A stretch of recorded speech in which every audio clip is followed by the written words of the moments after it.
Okay, good morning, Nursing 7000 students. I hope you had a really nice couple days off for fall break.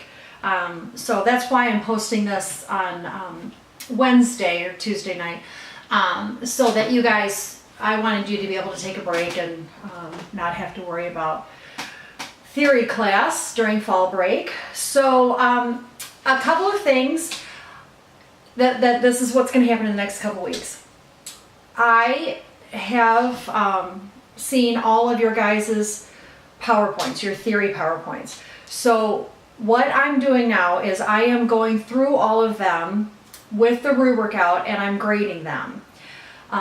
And I will probably send, I think I will, just so you guys know, because I know you're anxious to know what your grades are. So what I'll do is I'm going to send each one of you individually the report of how you did, what your scores were. I will have to tell you that most of you guys are doing a phenomenal job.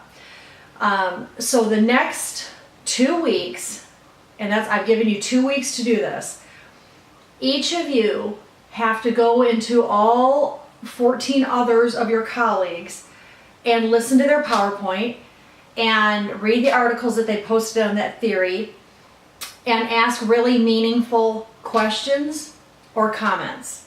You're going to get graded on that. I don't want things, I don't want superficial questions like, do you think this nursing theory is going to advance the nursing practice?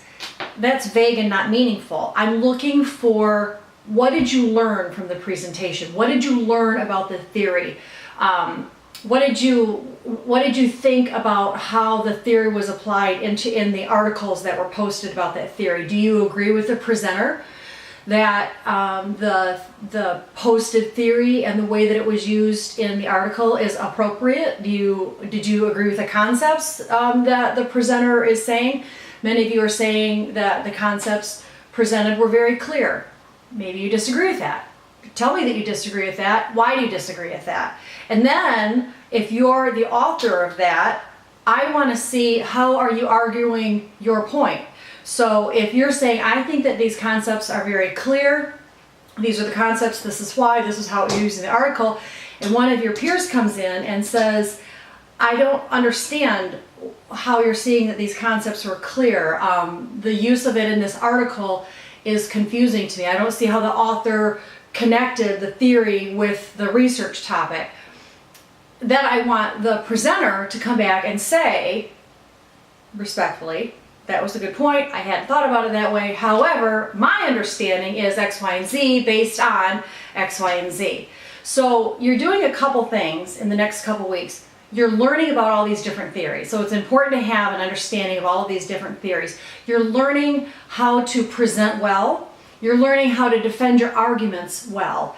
This is a very important skill as an advanced practice nurse, because don't expect that if you just lay out your ideas or opinions that everybody's just going to roll over and say, oh, that's the greatest thing I've ever heard. Most of the time you're going to get challenged. So it's a very important skill to be able to defend what you believe and why you believe it. And you need to defend your theory or your premises or your concepts on evidence from the literature. So this is when you're going to start defending, okay, I'm looking at it this way because this author and this author and this text are describing it this way, and that's how I'm seeing it.